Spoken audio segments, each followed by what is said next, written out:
City Council commissioned HR Green to look at a broadband study for the Johnston community. Shortly thereafter, Metronet began knocking on doors looking to build out a full fiber system throughout many of the metro communities. So fast forward about 2 years here today, and they've got a substantial portion of their work done, and we wanted to give them the opportunity to present kind of the information of where they are today and what work they have left to do in 2022. So Dan and his team come on forward, and we've got a few slides. Cindy, looks like you're pulling those up right now. So, I'm Dan Casciato. I deal with community relations and government affairs. Charles is the project director. He's building the system, and Craig lives here also and is a resident of Urbandale, but he does the marketing for this area. What I want to go through, how do we do the slides? Okay.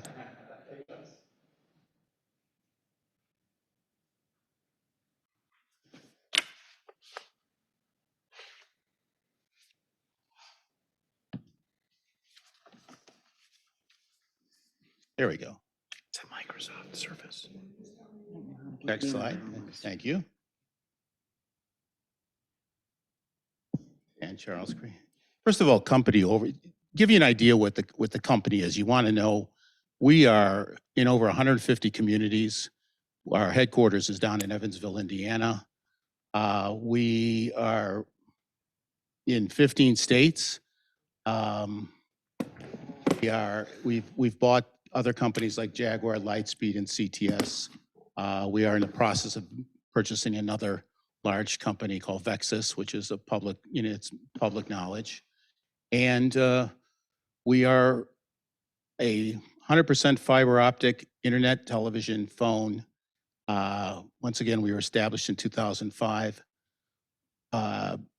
Technically, I'll let Charles talk about it a little bit. We are, we're very high-speed internet. We're symmetrical, meaning anything going down, if it's 1,000, if it's 500 down, it's 500 up. It's 1,000 down, 1,000 up. These days, more and more, this is critical for homeowners and businesses in that they have cameras and they have the refrigerator, all kinds of things hooked up through the internet. How about the next slide? And I'm going to pass this on to Charles now. Good evening. Again, Charles Littleton, nice to meet everybody. Thank you for letting us come up and present this.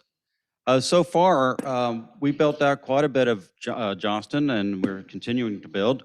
We have 3279 passes so far built, 42 miles of fiber placed underground, and 11 miles placed on the poles along different routes. Most of that is actually our feeder going into different areas.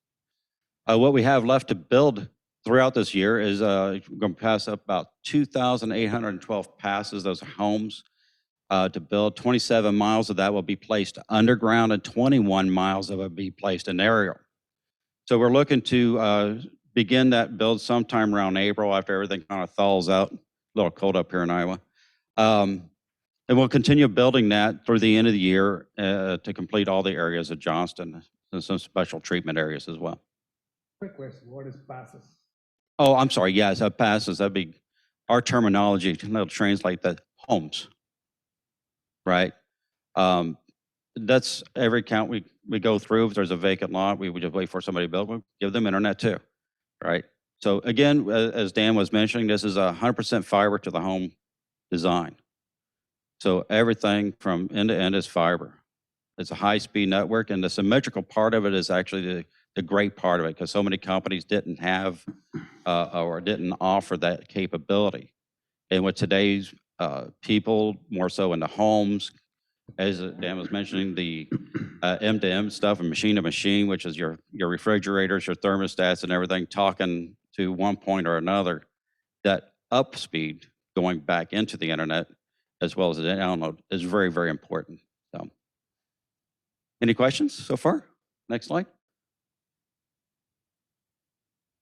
So here's a nice map of your area. The green is the area that is completed and built, and we are alive and serving internet to your customers, your residents. The purple areas you see there are the areas that we have slated for the remainder of this year to build out. Can you just real quickly, so it looks like for the most part, you're building out throughout most of the residential areas of the city. Is that correct? I believe that's correct. Yeah, I guess the only area that isn't kind of mapped out there is that the residential area that's being constructed north of the high school. You'd have to instruct me where that might be. Yeah, right there. See how you have kind of a gap there? You don't have that mapped out. So that's new residential construction going in there. Oh, right. I think Craig can actually answer that. I'll pass it on.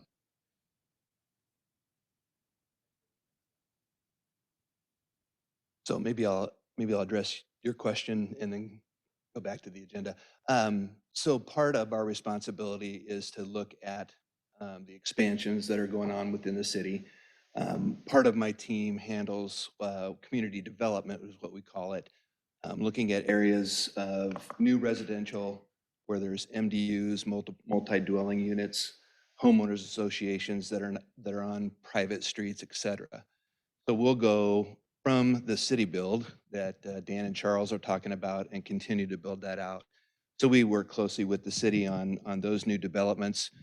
We introduce ourselves to the developers, make sure they're okay with us coming into those new developments. And that particular one we have already submitted internally and gotten approval to build. So it'll be built in construction with the city build portion as well. And the reason I ask is, I mean, I think part of the question is your intent to, in essence, cover pretty much all of the Yes. 100%? And even as the city grows and we have annexed areas along 141, Yep. you intend Yes. so that in essence, very excited about that growth too. even whatever you build out of this last year and this year, you'll still look to continue to build as new areas grow Yes. in the Yep. community. So there'll be a team, and we'll talk about that's here after the official city build, and that'll be part of our responsibility, both on the residential side, on the business side, on the government, education, medical side. So let me take a step back and just, first of all, thank you. Keep the same slide up. Okay. But thank you for partnering with us to provide free public Wi-Fi to the yard. Just a beautiful area out there, and we're excited about the opportunity to provide free Wi-Fi to the public there. So from a current residential stats perspective, so Dan kind of mentioned the number of residential passings that we have currently. And of that, we're already 38% penetrated. So of all those passings, we have 38% of those people are customers. And that's very, very fast. And that's, we're one of the darlings in our company because of how fast that we've been able to sell and penetrate in our areas. And that's just since first releasing in July of 21. So not very old and doing very well. Over 92% of our customers are internet only, and that's kind of becoming the trend. You'll see that a lot of people are not taking traditional television and they're going to a streaming option. And so therefore they only take the internet. So like I said, in conjunction with the city build, I oversee the residential build out as well after the city build comes through. And I'm a market manager for the state of Iowa. And as Dan mentioned, I live in Urbandale. But on my team, I have community events. We've got a person that oversees our events and sponsorships. So we work closely with the city, the chamber, the parks, and do sponsorships and events along with you. I also have a community development manager who specifically is looking at all those new residential areas, MDUs, apartment complexes, et cetera. And if there's HOAs, homeowner association regulations, we work with them to get an agreement to build in those areas. And in those residential areas, we kind of look at things as in two ways. If there's already homes being built, foundations, streets, et cetera, we consider it to be an expansion to our original city build. If there's not, and it's brand new development, and we're working with the developer, we will attempt to do joint trench. So we'll work with Mid-American Energy, for example, and put our fiber along the same trench as the electricity or whatever that's going in there. Then we also have a team of business account managers that are working with businesses. So wherever we're passing, hopefully they'll work with those businesses to take our service. We've got an individual here in the Des Moines area that covers government, education, and medical. And then we've got a full-blown field operations team, and their responsibility is installation and repair. So in contrast with your area, Charles, of building out the city, we'll come in and they'll take it from where Charles leaves off and actually do the drops then into the residents or to the homes or to the business. We'll also be putting in a storefront, and we're currently negotiating a lease. Actually going to be in Urbandale, we hope or think at this point. But and that's where customers will be able to go in and work with our customer service folks. I'll have an office in that, and my team will as well. But we'll have somewhere local, somewhere very close to the Johnston residents for them to come in and. Well, if it doesn't work out in Urbandale, there's Oh, spots in boy. Johnston that will. Yeah, trust me, we've really scoured Johnston. Adam worked closely with helping us find some opportunities there. The storefront, the actual place that we have right now is a good location as well. It's very easily accessible because I don't know how much you know about Metronet publicly, but we have Ankeny, Johnston, Urbandale, Grimes, Clive, building out Des Moines, building out Altoona, building out north and south and west. Sioux City will be probably the furthest west city that will be here in Iowa. And that we've already made announcements in Colorado and Texas and part of those 15 states that Dan mentioned. So that really So are you just in the concludes. metro area primarily? Are you just in the metro area then primarily right now? Yes, Okay. yeah, so we've got, Davenport was our first Iowa city, Ames was our second Iowa city, and then came Johnston, Ankeny, Urbandale, Clive, Grimes.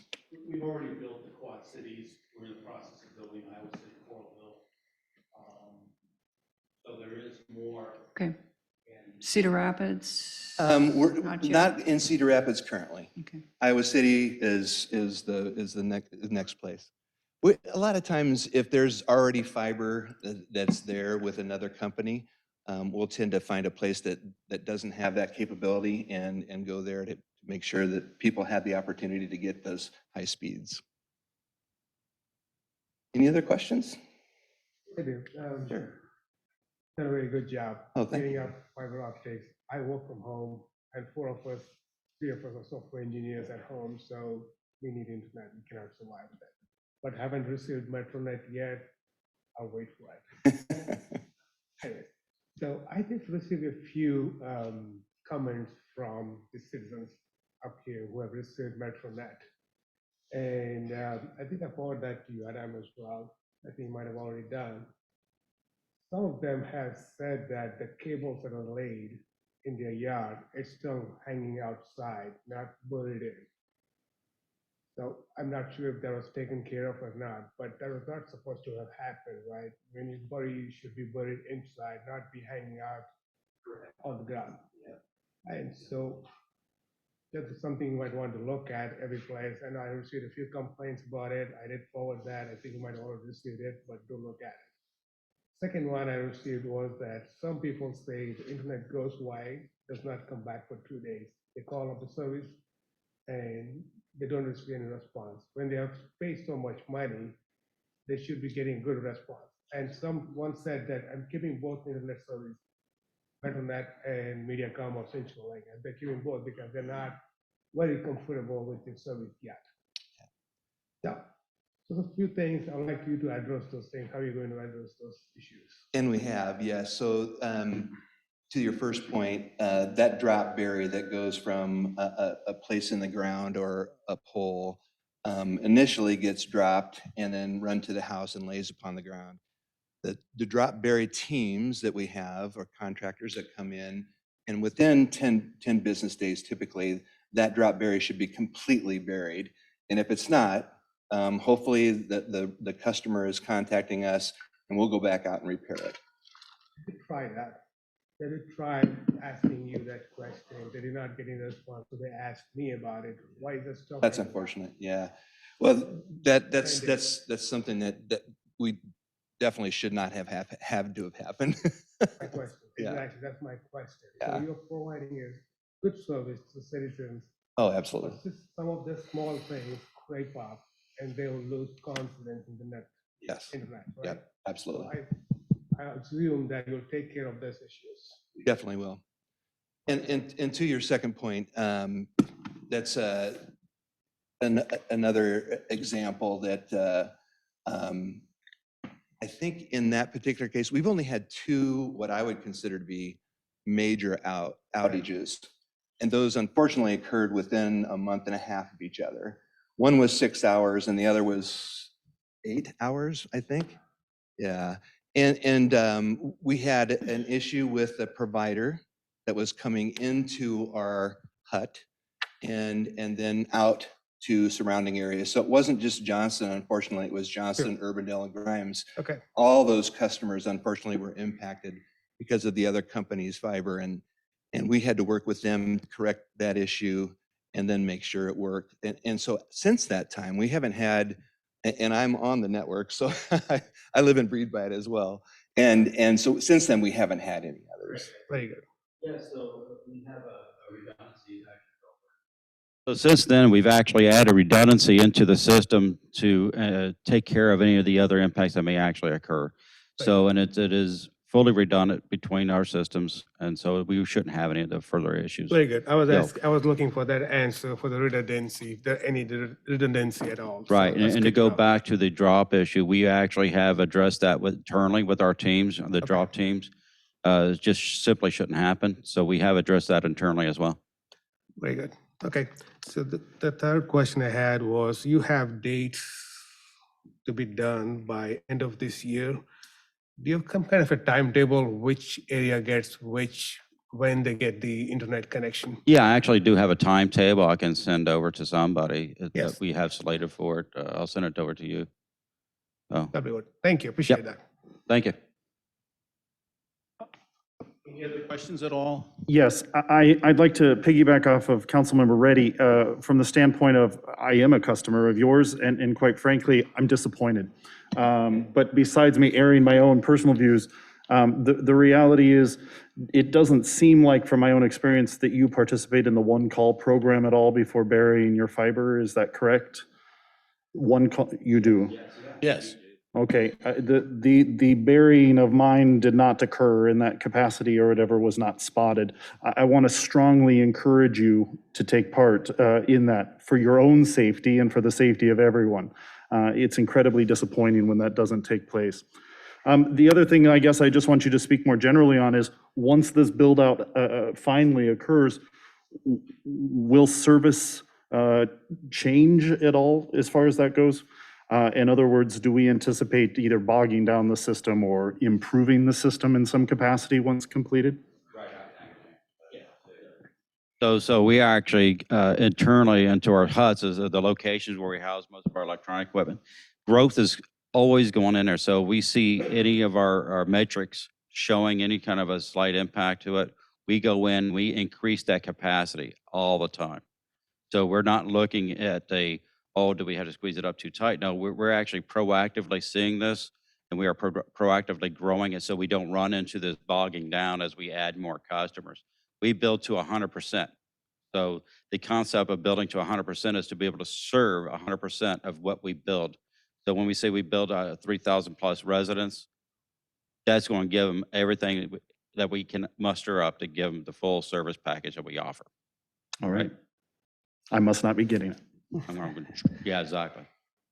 Any other questions? Yes. The question that he asked about bogging down, do you have repeaters around? I'm not sure the right terminology. They're not repeaters. They're actually, our system doesn't have small repeaters within each frame because it's a passive system. So it goes back into the main hut, which is your main distribution center, Right. right? Which then is interconnected to another one, which is then eventually gets out to the web for general purposes, right? I can give you a network diagram. So you can explain to me. I'm a software engineer. You can explain to me. I'm And picking he's- this up from you. Yeah, he's also a software educator. Right, So explain to So me. we in go technical- down to, as we're interconnected, and I'm not sure exactly where our connection points is to meet to the web, whether it's off of Mall America or the America's up in New York or the one out of Miami or the one out of Norfolk to get us out. But we are interconnected. So, but we are in our own network connected from our own hut site to another hut site with redundancy to that going up to the next one. So we're all interconnected to provide this. And each one of them is redundant to each other. So does that help answer that question as far as that goes? Okay, let me try this once more. The bogging down happens when there's not enough bandwidth. When Right. a lot of people try to use the same bandwidth and there's not enough. then Right. We're bogging down happens. overbuilt on that. So I think that's what he meant by saying that if the bandwidth gets occupied, do we plan to build more bandwidth, adding more Right. bandwidth into We, that? we do that So as you we. cannot add more cable, but in the current existing fiber Right, optics. it's you already different have. equipment, it's different lasers, if you will, it's Right. things to increase the bandwidth. Yes, we constantly do that to Very good. keep up with any demands. Okay, very good. Appreciate that. Thanks. Are there any other questions? So as you build this out, what is sort of your standard or expectation for a customer in Johnston as far as speed that you believe that you should be able to deliver to a residential home? I see, what, 500 megabits is what?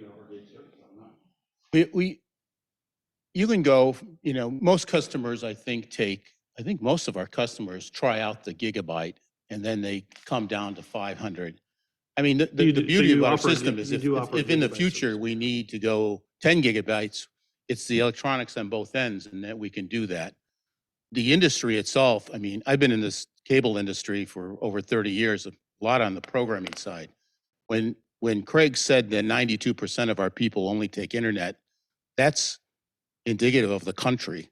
The country is moving away from 500 channels to go to, I want Netflix, I want Prime, I want Apple TV, et cetera, et cetera. They're going to choose their own thing. And so 500 megabytes is easily, is perfect. But if you're a software engineer, or if you're an architect, or if you're a doctor, you may want a gigabyte. And when that becomes obsolete, we'll probably at some point change our electronics and go to, I know we're experimenting with we're doing 5 gigabytes in some, but 10. So we'll move on with that as And the that need comes doesn't- on. And the fiber that you have in the, that doesn't require an upgrade in any of the fiber that's into the ground or that's been put in, it's just, okay. And to your point, Councilman, but our current residential. Can you use can you use the microphone? sorry. Current residential offerings are a 200 symmetrical, 500 symmetrical, and a gig. Okay. So we've got a full gig symmetrical service to any resident that currently wants it. In businesses, we have other agreements that go higher than that, so up to 5 and 10 gig. Okay, thanks. Excellent. Okay, Mayor, I'm sorry. one more. Well, I We've mean, got- I do think we should be allowed to.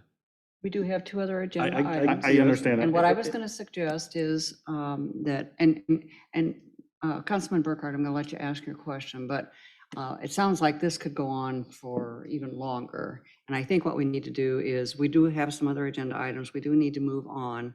I'm sure Adam has the contact information for these gentlemen. If there are additional questions, I'm sure that they would be happy to have further discussion, either by phone or in person, to answer all of your questions. So, but Councilman Burkhardt, please. Mayor, I yield. Though I'd like their answers on record, I understand we are pressed for time. So thank you. We'll follow back up. Well, I do want to thank you for coming this evening. Obviously, you did inspire a lot of conversation here, answered a lot of questions. We could probably spend some more time, but we do need to move on. I want to thank you for being in our community. I think it's great that we have an alternative to the other provider that we have in the community. Competition is good, so thank you for being here. Sounds like we have some bugs to work out, but I'm pretty optimistic that we're going to be able to do that. So thank you. Thanks for having us. You bet. Thank you, appreciate it.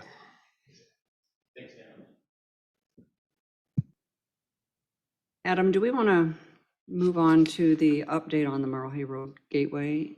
John's got a presenter here, and I think they have some Okay. time constraints as well. I could kind of give the prelude to the gateway during the public hearing. Okay, It kind of let's fits do into that. some of that Let's stuff. do that.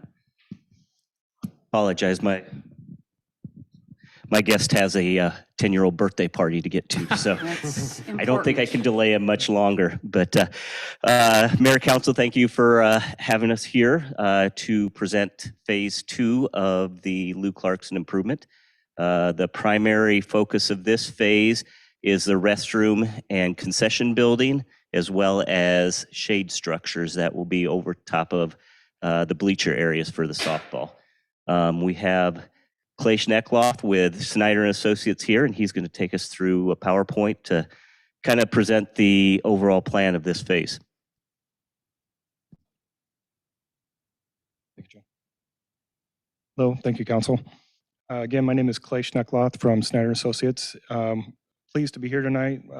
We constructed Phase 1 last summer. We're pleased to move into Phase 2 this summer with construction, and hopefully into Phase 3 items the following year. Phase 1 was to bring utilities and parking into Lou Clarkson Park for this next phase, where we actually get to build this restroom concession building. The work that we've have gotten together for today, we've worked with the JGSA, Johnston Girls Softball Association, also with the Parks Board, and with city staff to come up with the design that you're seeing here today. The restroom building is basically a one floor building with a walkout on the north side of the building. The walkout area will be storage for the JGSA group. Like John had mentioned, we do also have some shade structures behind the backstops of the quadplex that's to the north here. If you can see, we've got a nice rendered image of what the north side of the concession restroom building will look like. You can see the walkout area has a couple garage doors and a walk door as well to be able to get a gator, golf cart, some materials in and out of that area. On the next slide, we do have a translucent panel on the top of it that will help light up and add some interest to the building as well, just to show you what it would look like in the evening. The one thing that I think will be a nice advantage with what we have set up here is we have what we're looking at on the east side of the building is the concession area. So just to the right of that, we've got a railing that kind of is higher in elevation than the quad softball fields that are to the north. So I think it's going to be a great viewing spot to walk up to the concession stand, look over the railing, and kind of look down over the top of the quadplex area. That's going to be a great spot to watch the games. So here's just a quick general footprint of what we have. We have a men's, women's, and a family restroom designed into it. It's approximately 18 foot by 50 foot. The concession stand, like I mentioned, is on the right or the east side of the design of the building. Let's go on to the next one here. So the next one is just a basic general open floor plan for the storage area in the basement, being able to allow for some open storage in there. Currently, we have a 20 by 36 shade structure that's going to go behind each of the four quad backstops. Here's a general picture of what that is intended to look like. As you're familiar with out there, it's pretty sunny, so the request to provide some shade is pretty big here. So like I mentioned, we're finishing up the construction documents, and we're looking to move forward with sending these plans out to bid. The next couple slides here just kind of show you a couple general images of the construction documents that we're ready to send out to get some bids for you guys. Any questions or anything? Could you go back to the first picture, Cindy?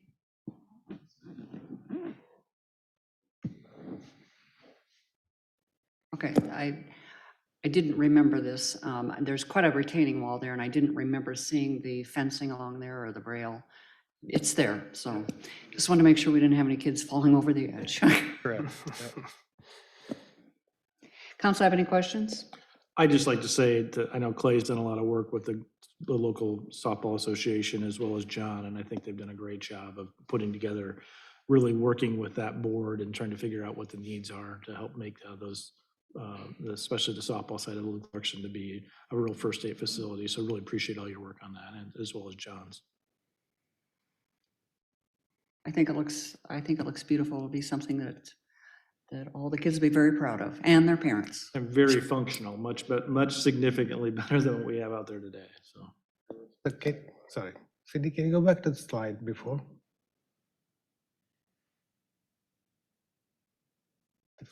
One more slide up. Yeah. Can you go one more slide up? The first slide. There's one more. That, where exactly is the concessions, the restrooms and everything in that map? Oh, that one, okay. This is the parking lot we installed, and then the concession will be here with the lookout. Fantastic. Thank you. Any other questions? If not, thank you. You bet. And we have one other item on the agenda, but we're going to incorporate that into the regular council meeting. So with that, we will adjourn the work session. We're a couple of minutes after 7 o'clock. I guess I would suggest the council